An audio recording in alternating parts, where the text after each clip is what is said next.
The great hall of the Silverfang court had never been so quiet. Hundreds of wolves stood shoulder to shoulder, waiting for the reckoning to begin. This was the night every unmated wolf in the kingdom gathered to learn whether the ancient Emberstone would reveal their true mate. For most, it was a night of hope. For Lyra, it was a night she wished she could disappear from. She stood near the back of the crowd, her plain gray dress marking her rank before she even spoke a word. Omega, the lowest rank in a world ruled by strength and bloodlines. Omegas served. They cooked, cleaned, and cared for the pups of higher-ranked families. They did not stand in the center of a royal court. They did not dream of mate marks glowing on their skin. At the front of the hall, on a throne carved from black stone, sat King Draven Ashford. He was young for a king, only 28, but his eyes carried the weight of a man who had ruled through war and loss. His father had died defending the northern border, and Draven had taken the crown before he was ready. Since that day, he had built walls around himself. He trusted almost no one. He certainly did not believe in fate, mates, or love. To him, the reckoning was a tradition to endure, not a night to hope for anything. One by one, wolves stepped forward and placed their palms on the Emberstone. Most felt nothing. A few felt a small warmth, which meant they had found a mate of similar rank somewhere in the crowd, and the hall would cheer softly as two people found each other. It was slow, and Draven grew more impatient with every name called.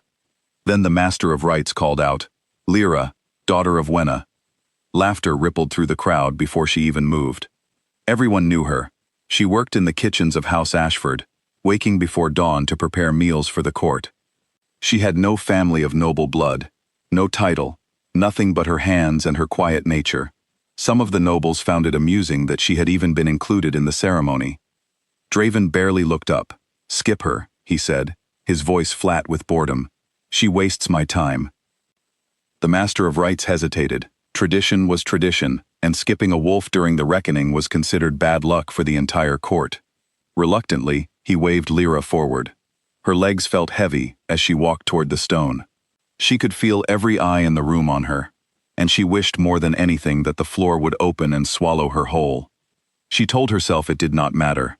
She expected nothing from the stone.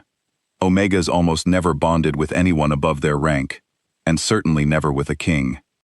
She reached out and placed her palm against the cool surface of the Emberstone. For a moment, nothing happened.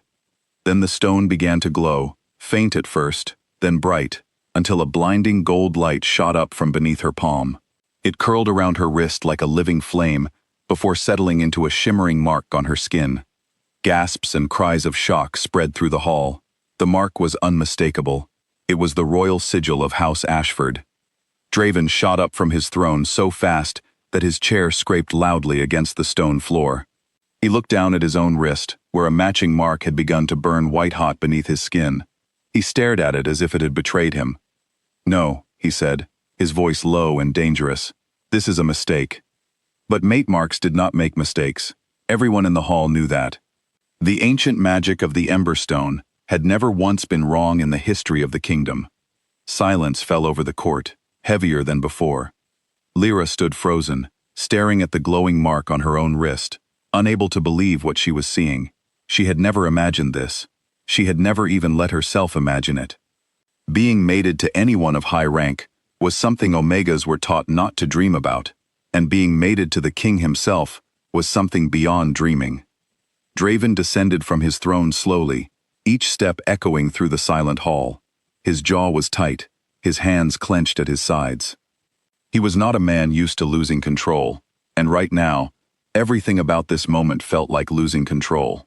He stopped in front of Lyra, towering over her, his red eyes burning with anger, and something else he refused to name. "You will not embarrass me," he said quietly, so only she could hear. His voice trembled, though he tried to hide it. "This bond means nothing. It changes nothing." Lyra lifted her chin despite the fear twisting in her stomach. "I did not ask for this," she said, her voice barely above a whisper but steady. "You called me nothing a moment ago. I am still nothing to you." For a heartbeat, something shifted behind his eyes. It was not softness exactly, but it was not the same cold dismissal either. "That," he said, "was before I knew you were mine." The words surprised even him. He turned away sharply, unwilling to let anyone see the confusion on his face, and ordered the ceremony to continue as if nothing unusual had happened. But everyone in the hall had seen the marks. Everyone knew what it meant. By morning, the entire kingdom would know that the Alpha King had a mate, and that mate was an Omega from the kitchens. That night, Lyra could not sleep. She lay on her narrow bed in the servants' quarters, staring at the mark on her wrist, which had faded into a soft golden outline beneath her skin. It still felt warm, like it was alive. She thought about the king's cold eyes, and the way his voice had shaken despite his anger. She did not know what frightened her more, the idea that he might reject her completely, or the idea that he might not. The following morning, she was summoned to the palace's private council chamber, a room she had never been allowed to enter before. Guards stood on either side of the heavy wooden doors, and her hands shook as she stepped inside.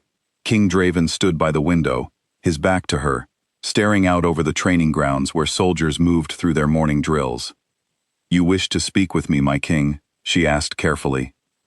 He turned around, and for a moment, he simply looked at her, as if trying to understand something he could not quite grasp. "The council believes we should announce the bond publicly," he said, "for the stability of the kingdom. A king without a clear mate invites challenges to the throne." Lyra's stomach tightened. "And what do you believe?" He was quiet for a long moment. "I believe fate has made a poor decision," he said, though his voice lacked its usual sharpness.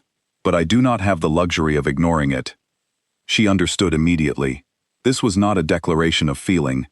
It was a political decision, nothing more. She should have expected that. She nodded and said nothing, swallowing the small, foolish hope that had begun to grow in her chest, despite everything. Over the following weeks, Lyra was moved from the kitchens to a small chamber near the royal wing. She was given proper clothing, though nothing as fine as what the nobles wore, and she was expected to appear beside the king during official events. The court watched her every move, some with curiosity, some with open scorn. She heard the whispers when she passed. "Kitchen girl, unworthy, a mistake of fate." Draven, for his part, kept his distance.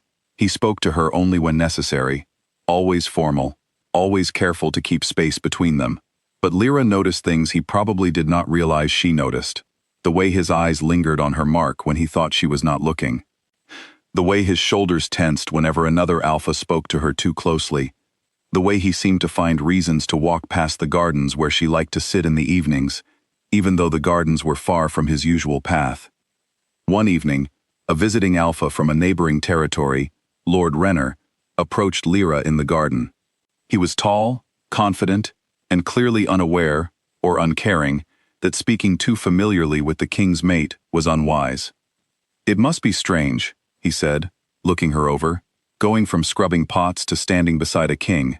Tell me, does the mark truly bind you, or could a woman like you be persuaded to consider other options?" Lyra stiffened, unsure how to respond to such a bold and inappropriate question. Before she could speak, a low growl cut through the air. Draven appeared from the shadows of the garden path, his expression darker than she had ever seen it.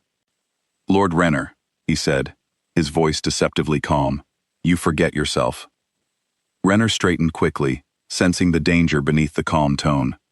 "My king, I meant no disrespect. I was simply making conversation." "Leave," Draven said simply. It was not a request. Renner bowed stiffly and left without another word. Once he was gone, Draven turned to Lyra, his jaw tight, his eyes searching her face as if checking for harm. "Are you unharmed?" he asked, his voice rougher than usual. "I am fine," she said quietly. "You did not need to interfere." "He was speaking to my mate as though she were available for the taking," Draven said, and then seemed to catch himself, surprised by the possessiveness in his own voice. Lyra studied him carefully. "I thought this bond meant nothing to you," she said, echoing his own words from weeks ago. Draven did not answer immediately. He looked away, toward the darkening sky, his hands clenched at his sides. "I do not know what it means," he admitted finally, quieter than she had ever heard him speak. "I built my entire life around control, around never needing anyone, and then a mark appeared on my skin, tying me to someone I do not understand, and I have not known peace since." It was the most honest thing he had ever said to her. Lyra felt something shift inside her chest, a small crack in the wall she had built to protect herself from hoping for more than she was allowed to want. "I do not need you to understand me," she said softly. "I only need you to stop treating me as though I am a burden you were forced to carry." Draven turned to look at her fully then, and for the first time, his expression held no coldness at all.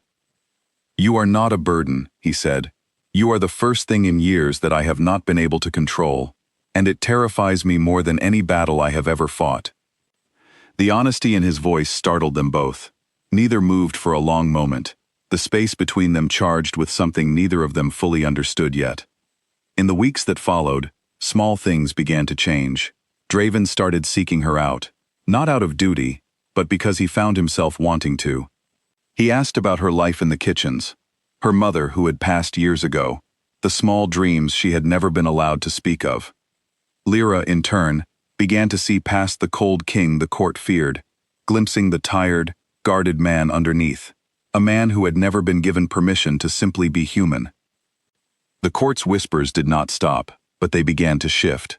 Some still saw her as unworthy, but others noticed the change in their king, the way his shoulders relaxed slightly when she was near, the rare, small smiles that had once been absent entirely. Months later, at a formal gathering to celebrate the founding of the kingdom, Draven stood before the court once more, Lyra at his side. This time, when he took her hand in front of the entire hall, there was no hesitation in his grip, no anger in his eyes. "I once believed strength meant needing no one," he said, his voice carrying clearly through the silent hall.